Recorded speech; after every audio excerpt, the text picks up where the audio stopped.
Welcome to this video tutorial. Today we'll be discussing absorption of water by plants. In earlier video, we have already discussed the characteristics of the water, and we have also discussed the water potential and its components.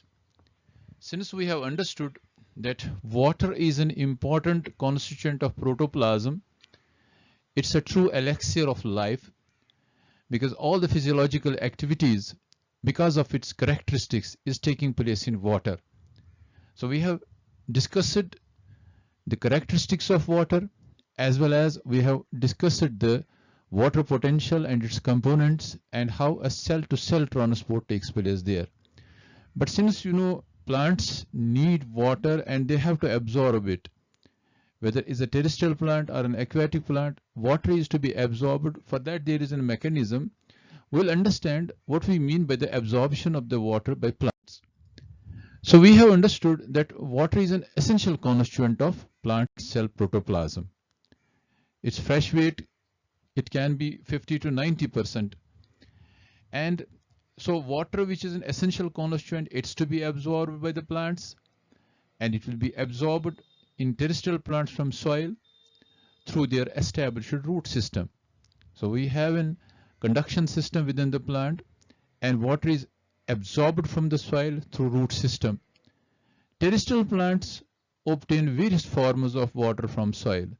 We'll see there are different forms of the soil, different forms of water in the soil. And the ultimate source of the water is our precipitation.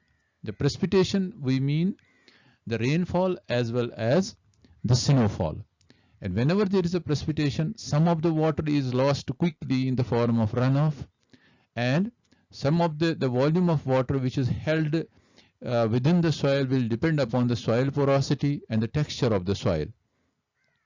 So the water which will be retained, the total volume of water retained by the soil, that is called as the field capacity. And the field capacity value varies from soil to soil. It is according to the type of the soil.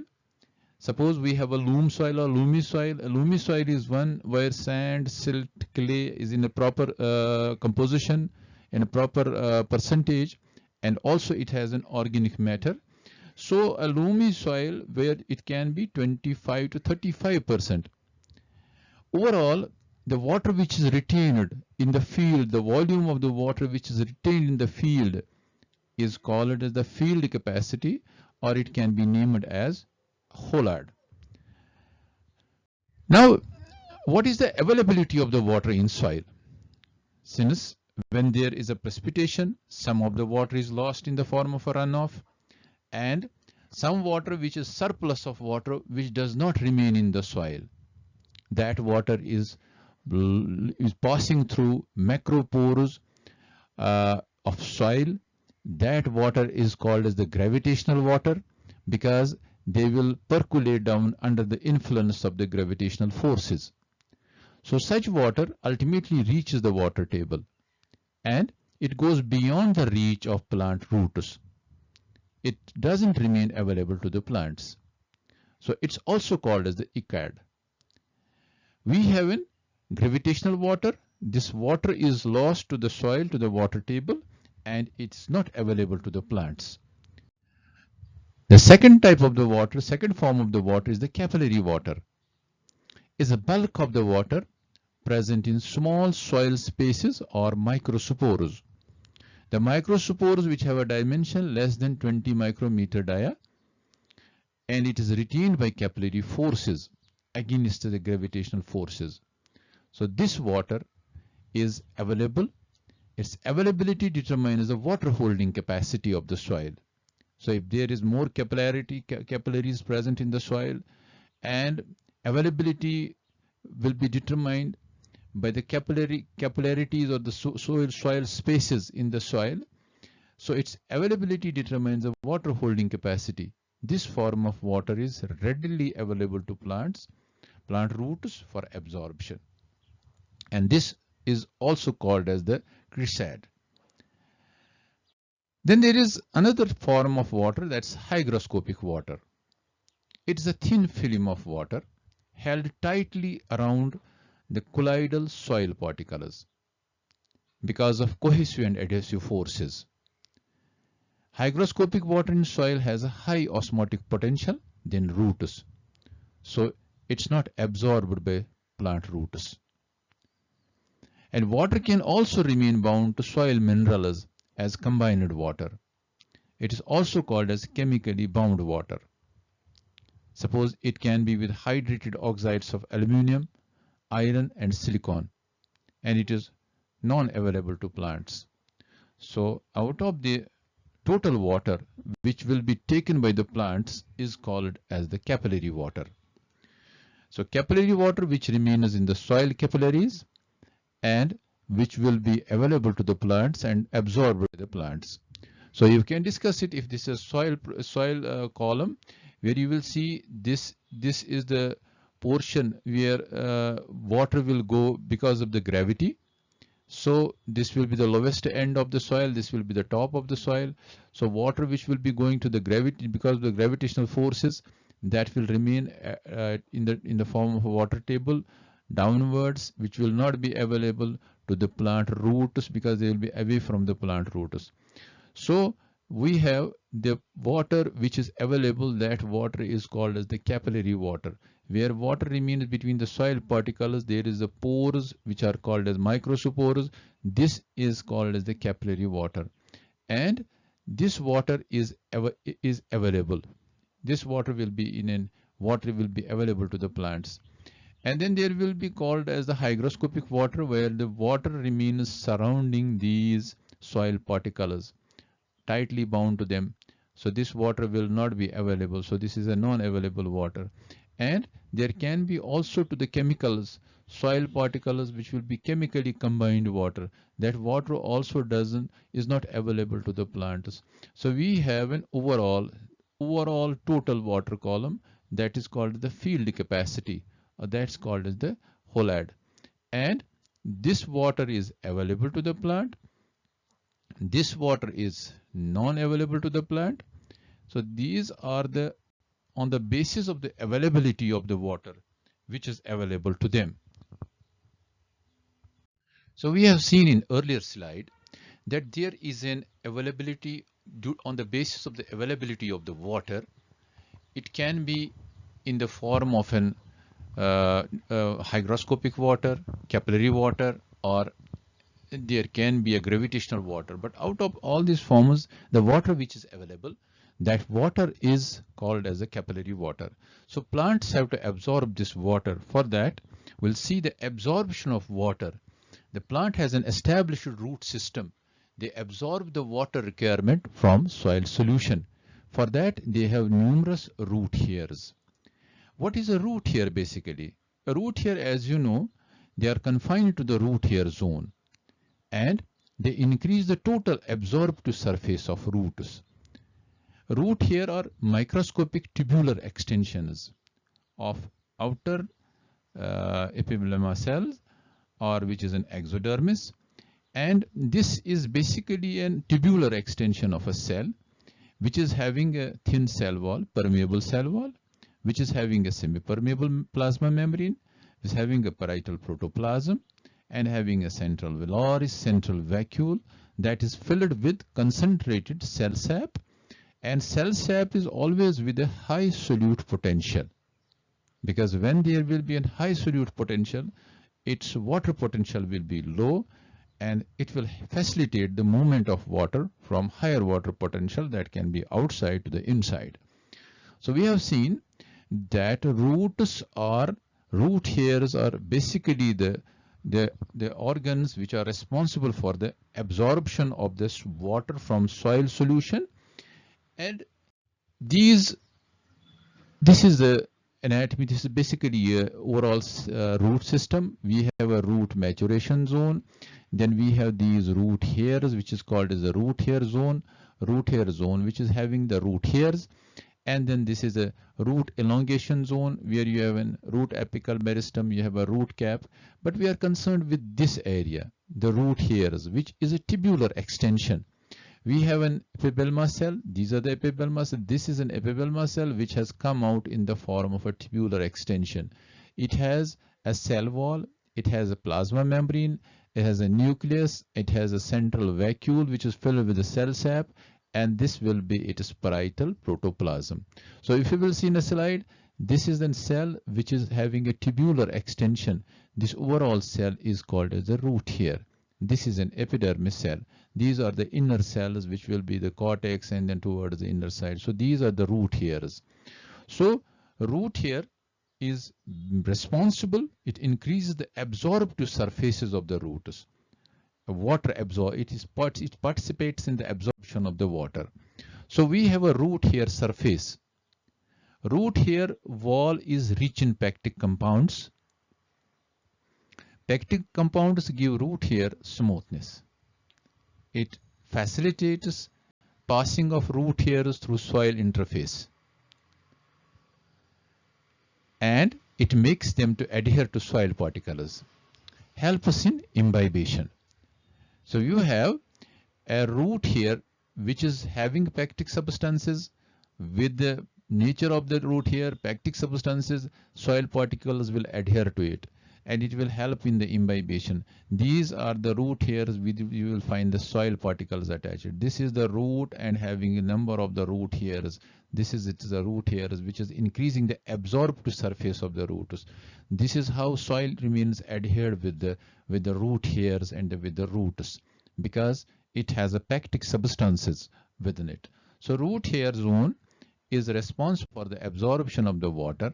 So there will be a radial conduction of water first, because radial conduction of water by roots occurs through established roots. Now let us understand what are the roots through which the water can enter. There can be an apoplastic root, that is a non-living continuum comprised of cell walls and intercellular spaces. That means water will pass through cell walls, through non-living portions comprised of cellulose and pectic substances. Or there can be a transmembrane comprised of cell-to-cell passage, where each cell functions as an osmotic system. Or there can be symplast, that is living continuum formed by cytoplasm of different cells connected through plasmodesmata. It will be cleared in the future slides also. So water moves through root hairs, and then it is passed on to cortex, then to endodermis, to pericycle, and then to the xylem elementous. Whatever will be the route, whether it will be an apoplastic pathway, transmembrane pathway, or symplast, depending upon the mode of entry of the water. So this radial conduction of water will help in the movement of the water. We have a root anatomy here. As you know, this is the epidermis. This is a root here, which is a tubular extension. So we have already understood it has a cell wall, it has an internal protoplasm, and then these are the cortical cells. These are the cortical areas. Then we have an endodermis in the root. These endodermises have within them a tangential superized depositions, which are called as the Casparian syrinx. And then there are present the pericycle layer. After that, there are present xylem elements. So what will be the possible entry of the water? This is the root anatomy. So we have a root here, epidermis, cortex, and then we have endodermis, pericycle, and then xylem. So this is our radial conduction pathway, where water can go from this to the inside. Then there will be, of course, the further movement, that will be the upward movement through the root, through the xylem of the shoot, and then to the aerial foliage. So there can be a movement that can be either through from one cell to another cell through its plasmodesmata, that's symplastic, or it can pass from the cell wall of this through cell wall, through cell wall, through cell wall, or this is called as the symplastic pathway. It will be cleared because now we have understood the anatomy of it. In this anatomy, we have understood that there is a root hair zone that is passing to the inner cells, which will be cortex, endodermis. Endodermis also has a passage cells in it, pericycle, and then to the xylem. Now we have here different pathways of radial water conduction. These are the scientists who have given us different pathways. All these scientists, Munch, Ellis, Tazenzager, Yeo, and Flowers, they have recognized three possible pathways. One is apoplastic pathway. As we have already seen, it is through non-living continuum, that is through cell walls. Soil water enters along the walls of root hairs to walls of intervening cells up to the xylem by imbibition. So there will be through cell wall movement of water. Water flows along cell walls without crossing any membrane in this pathway. This pathway provides least resistance to the flow of water. However, suberized impermeable Casparian strips of endodermis breaks the continuity of this pathway. But further movement of water takes place either through unsuberized passage cells, or there are other means of the transportation. So up to that, at least the apoplastic pathway is taking place there. So apoplastic pathway means movement of water through non-living continuum. Then we have symplastic, non-vacuolar or intercellular. Movement of water from one cell to the next via plasmodesmata connection. Soil water first passes into the cytoplasm of root hair through plasma membrane. From root hair, water enters through plasmodesmata to cytoplasm of cortical cells, endodermis, pericycle, and then to the xylem elementus. So here, connectivity is through plasmodesmata. Then there is another transmembrane pathway, cellular movement of water through their vacuoles as per water potential gradient. This pathway offers maximum resistance to water movement. Water has to pass from one cell to next through multiple barriers. There can be barriers, plasma will be there, cytoplasm will be there, and there will be the tonoplast, that will be the membrane of the central vacuole. And water crosses a cell on one side and leaves the cell on the other side. That is the transmembrane pathway. So we have seen the three pathways of water absorption. One can be apoplastic, symplastic, or transmembrane pathway.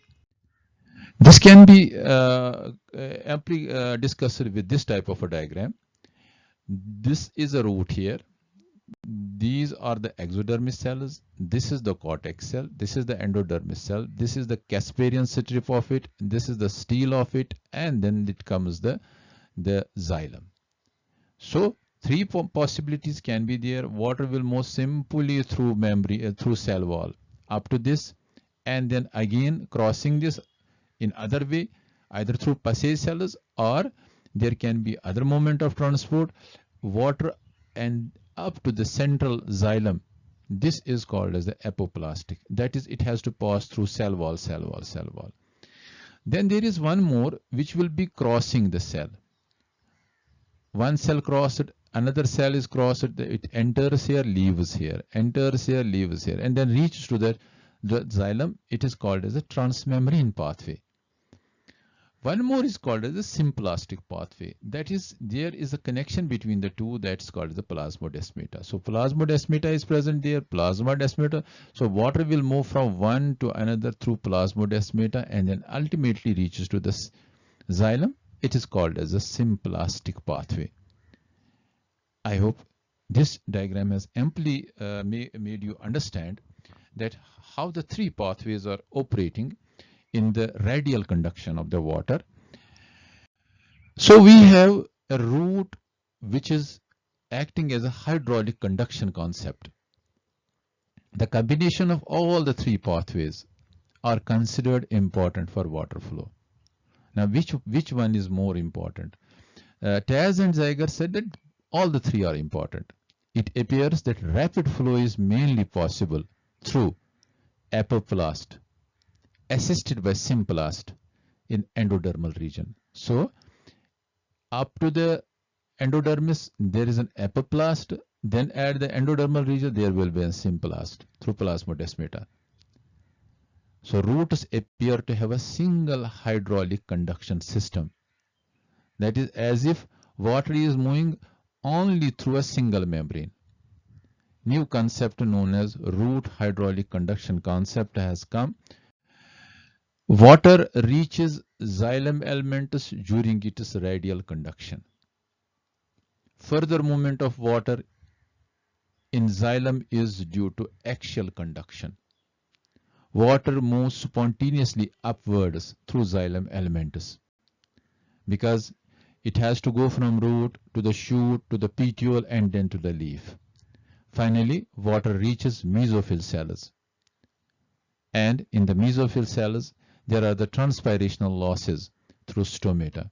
So that's the pathway of the water ultimately. We will discuss it in our further videos. But up to this, we have understood that there is a proper radial conduction and there is an axial conduction also of the water in plants. Mechanism of water absorption. Mechanism of water absorption, there are two types of mechanisms. One is called as the active water absorption. Another is called as the passive water absorption. As the name signifies, active water absorption involves the use of metabolic energy. So metabolic energy is used by roots for absorption of soil water. Roots act as active osmotic apparatus. Aerial shoots does not play any role in this active water absorption. There are two theories of active water absorption. One is osmotic theory of active absorption. Another is non-osmotic theory of active absorption. We will discuss them one by one. And the passive absorption is one where no metabolic energy is used. Instead, solar energy is used. That is creating in high transpiration in aerial shoots, which acts as a driving force, and it occurs in rapidly transpiring plants growing in dry soils or water deficit soils. So let us discuss one by one. First the active transport theory and then the passive absorption. So we have a mechanism of water absorption which will be by active water absorption or it can be by the passive water absorption as osmotic theory of water conduction. Then we have, it can be explained with this also. This is the root here. These are the cortex cells. This is the passage cell. These are the pericycle cells. And then this is a xylem. Now you see you have a soil. Within soil, capillary water is present there. Soil water has a high water potential. Now, how water will enter there? This root here has to maintain low water potential.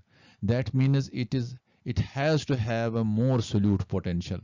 So to maintain that, they will use energy, ATP, to take more of its solutes inside so that the cell sap of it remains with low water potential.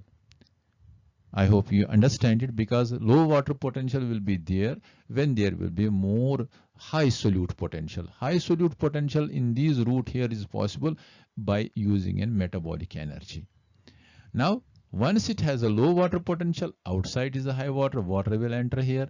What will happen to this status will be changed. It will become the high water potential. And now cell to cell transport will take place. That time here it has a low water potential. This cell has a high water potential. By osmosis, water will move here. And same from cortex cell to the passage cells, it has a low water potential. It has a high water potential. So it has a low water potential, water will move, it will become high water potential. It has a low water potential, so water will move from high water potential to low water, and from by means of osmosis, through osmosis, it will be reaching to pericycle, and then ultimately water is taken by these xylem cells. So water always in xylem cells, water potential is always low because they maintain it. They have a high solute potential, have a low water potential. So water, because of its non-elastic nature, there is no turgor pressure, so water will go up. That will be an axial conduction. So we have a radial conduction from root here, cortex, passage cells, pericycle cells, and then to the xylem vessels, and then there will be a further movement upward that is called as the axial conduction, which will be taking place through the xylem of the root, xylem of the shoot, and then going to the aerial foliage. What are the evidences in favor of this theory? Kramer in 1941 gave a direct evidence for osmotic water absorption. They found a role of water and sugar solution on the exudation of tomato stump. He observed that shifting roots to sugar solution stop exudation from cut end. The sugars are absorbed by roots. A tomato plant is taken and its aerial portion is taken off. The stem along with the root system is shifted to the sugar solution. There is no exudation because at that time there will be absorption by roots. Sugar will be absorbed, and then it will be translocated to xylem sap via plasmodesmata. So sugars in the xylem sap causes decrease in the xylem water potential. So its water potential will be low, and now low water potential provides a suction force for water absorption. Then when they shifted the plant to water, exudation was resumed when roots were transferred back to the water medium. So that time potential was maintained there, and then water is being absorbed, indicating the active osmotic role of the water in absorption. Another evidence was given by Athan 1943. He noticed a linear relationship between exudation in a cotton stump, similarly, and difference in the osmotic pressure of the xylem sap and the external solution. Exudation occurred only when xylem sap was more concentrated than the external solution. These are the two direct evidences in favor of this theory. The second theory is called as the non-osmotic theory of active absorption. It was proposed by Bennett Clark. It is operative in plants growing under hypertonic or saline conditions. We have a hypertonic condition. It involves movement of water against concentration gradient using metabolic energy. Absorption rate and respiration rate are closely related. Now you have a situation where you have a plant which is growing in hypertonic solution. There are every chances there can be an exosmosis, but under these conditions plants also grow. And you will see under these circumstances the absorption rate and the respiration rate are closely related. That means more respiration will be there, then there can be an absorption also, because it depends upon the metabolic energy. Evidence is in favor of a non-osmotic theory of active absorption. First, a direct correlation exists between water absorption and rate of respiration. Factors which inhibit respiration also reduce water absorption. Potassium cyanide, a potent respiration inhibitor, also inhibits water absorption. So it clearly indicates that the respiration is responsible for this non-osmotic theory of active absorption, because you are going against the gradient. Application of auxins to roots cause enhancement of water absorption, because auxins increase respiration rate. So when there is more respiration rate, so there will be, you are adding auxins, there will be more absorption rate. Roots experience salt-induced respiration if grown in saline conditions for maintaining high solute potential. That's called a salt-induced. Your plant will have a salt-induced respiration. There will be more respiration when a plant is shifted to the salt, because it has to maintain its solute potential, internal solute potential. Then there can be a movement of water. So lack of oxygen leads to reduction in water uptake, because when there is no oxygen, that time there will be no metabolic energy available. So there will be no water uptake also. That's why we have a wilting in oxygen deficit or waterlogged soils, because there does not have more of the oxygen. As a result, water is not absorbed and they show wilting. Now let us discuss the second concept, which is called as the passive absorption. It is operative in rapidly transpiring plants growing under water deficit soils or dry soils. Here no metabolic energy is used. Instead, solar energy is used, which is for creating high transpiration in aerial shoot system. Rapid transpiration in mesophyll cells creates a tension or negative pressure, approximately -10 to -30 bars, along the water column in xylem elements of cytosol. As a result, negative pressure is transmitted along vessels up to the root hair zone. Then it causes the roots act as a passive apparatus. So passive absorption is no metabolic energy. Instead, the solar energy is used by the plants because it helps in its transpiration. As a result, there will be a transpirational pull and water will be absorbed from the roots. We have a situation here that a plant, it's its root system, then you have a stem, then the shoot system. Now, as per the potential differences, the concept of passive absorption will be from root cells will have minus 0.2 megapascals. It will be high water potential. Stems will have minus 0.6. The leaf tip will have minus 1.5 megapascal. And then the top of it will have minus 100 megapascals atmosphere. So we have a water potential in the plant in such a way that there will be roots will have a high water potential and there will be a potential difference at the top. As a result, the water will move from its high water potential to the low water potential. But this is created by means of the stomatal transpiration. When there is a stomatal transpiration, there is a loss of water, its potential gets lower, and then this potential further, and as a result, outside and inside there remains a potential difference. This comes in the form of a tension downward through the xylem and to the xylem of the roots, and the root hairs acts as a passive apparatus.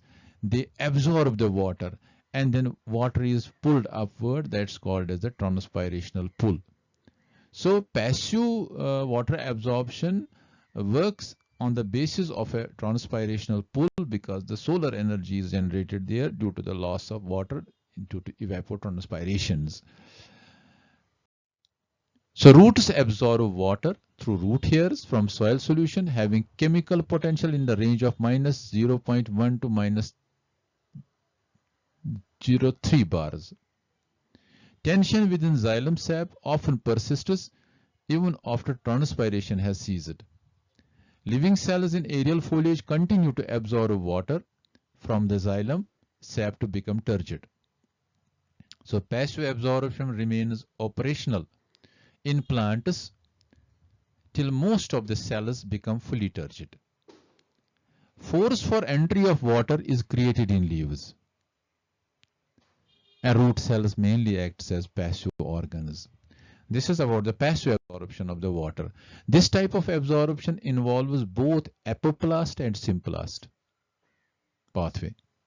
To maintain efficient passive water absorption, a regular exchange of water between apoplast and symplast is taking place there. Evidence is in support of the passive absorption is during rapid transpiration in aerial parts of the plants, a negative pressure -10 to -30 bars is observed in xylem sap of the shoot. That is sufficient enough to raise the water to the top of the tall tree. Kramer in 1936 found that rate of water absorption in plants approximately equal to the rate of water lost through the intense transpiration. So loss due to transpiration will be compensated by the absorption. This supports the view that is called the passive absorption of water. Now there are the factors which are affecting the water absorption. Factors which can affect the water absorption will be availability of soil water, concentration of soil solution, soil temperature, soil aeration, transpiration. Now availability of soil water means soil water below the permanent wilting percentage when there is very low water, water absorption by roots is drastically reduced. Plants growing in a waterlogged soil show less water absorption. Poor soil aeration and impairment in root metabolism is a cause that when there will be less availability of soil water, the water will not be absorbed by the plants. That will result in the wilting of the plant. Concentration of soil solution means higher the concentration of dissolved salts in soil solution, lower will be the absorption of waters by roots. Because plants normally grow in soil having osmotic potential up to -2 atmospheres. Plants, if grown under dry soils having high osmotic, will show signs of wilting. But halophytes are the exceptions, notable exceptions to this, because they maintain certain organic compounds which make them to have more of the solute potentials. That's why they grow in conditions which are not conducive for their absorption of water, but they maintain it, so they will have more in these exceptions. Halophytes will be the exceptions to the concentration of the soil solution. They can grow in salt soil solutions also. Soil temperature also plays an important role. Extreme high and low temperature greatly affect water absorption. Low temperature below 4 degrees Celsius reduces the rate of water absorption because it causes the increase in viscosity of both water and protoplasm. Low temperature. Decrease in metabolism and permeability of root cells. Similarly, high temperature of 30 to 35 degrees reduces the water absorption. Influence on root metabolism, increase in soil water evaporation, and reduction in humus content. So there will be less water available. So optimum temperature for water absorption lies between 15 to 25 degrees Celsius. Soil aeration is very important. Plants growing in less aerated or waterlogged soils will show a reduced rate of water absorption. Plants suffer wilting. Deficiency of oxygen in soil inhibits the metabolic process, inhibit formation of new roots, increase in viscosity of protoplasm due to accumulation of carbon dioxide, reduction in membrane permeability of roots. So if there is less of the soil aeration, it will definitely affect the absorption of the water. Transpiration, higher the rate of transpiration, greater will be the rate of water absorption. Intensive transpiration shows a negative impact on water absorption because depletion in available soil water. Roots may also show intense contraction when there is less available of the soil, less available of the water in the soil. That time the roots undergo shrinkage or contraction. So the roots thus maintain partial contact with soil. So there will be a root soil air gap which will be more prominent, is produced between root surface and the soil particles. As a result, it will increase the root soil water resistance. So higher rates of transpiration also will have a negative impact on the absorption of the water because of this root soil air gap. So there are plant factors which are also responsible for effect on the absorption. Extent of root system, heavy water absorption, growth and metabolism of the roots, depth of the root system, resistance of conducting system, because some plants have smaller vessels and all this, it will have less of the absorption of the water. So plant factors are also responsible for affecting the absorption of the plants. There are some of the specialized methods of water absorption. You see, some plants will have a mycorrhizae. Mycorrhiza is there, and some plants, in some plants you will have the root hairs, as is this plant, where this is the plant. There is a mycorrhizal association. The hyphae of this fungi acts as an absorption of minerals as well as the water. Or there is a role of velamen in case of epiphytic plants, where it acts as a spongy tissue. These are the hanging roots which have a spongy tissue at their ends, and this velamen is acting as a superficial tissue made up of dead and empty cells present in the aerial roots of epiphytic orchids. They absorb rainwater and condensed water vapor. So it will act as its functioning as a sponge absorbing rainwater, and then it transfers to the other areas. So velamen, we have some role of some certain leaves also. They also absorb water through their stomata. Their role of ectodesmata. Ectodesmata are basically the outgrowths in epidermal cells. So you have an epidermal cells here. These are the outgrowths in the epidermal cells of leaves, similar to plasmodesmata, mostly abundant in leaves which are without cuticle and specialized organs epiphytic plants. Under water citrus condition, they are able to absorb the dewdrops. So this ectodesmata is present on the epidermal. These are the outgrowths on the epidermal cells. So we have an ectodesmata. They also absorb the dewdrops or the rainwater. Hygroscopic roots almost also they are present here, and they are responsible in the epiphytes, and they absorb the water from the atmosphere. So these are some of the specialized methods, whether mycorrhiza or velamen as a spongy tissue, roll of leaves, ectodesmata, or hygroscopic roots. These are some of the specialized methods of water absorption. So we have seen overall that water absorption in plant is either through apoplastic or semiplastic or transmembrane pathways, and there are proper mechanisms. It can be an active transport or it can be an passive transport. We have seen both, and we have understood the mechanism of absorption of water by the plants. In the next video, we will be discussing the other aspects of the plant-water relation. Till then, be safe, be happy. Thank you for the patient listening. Goodbye. Thank you.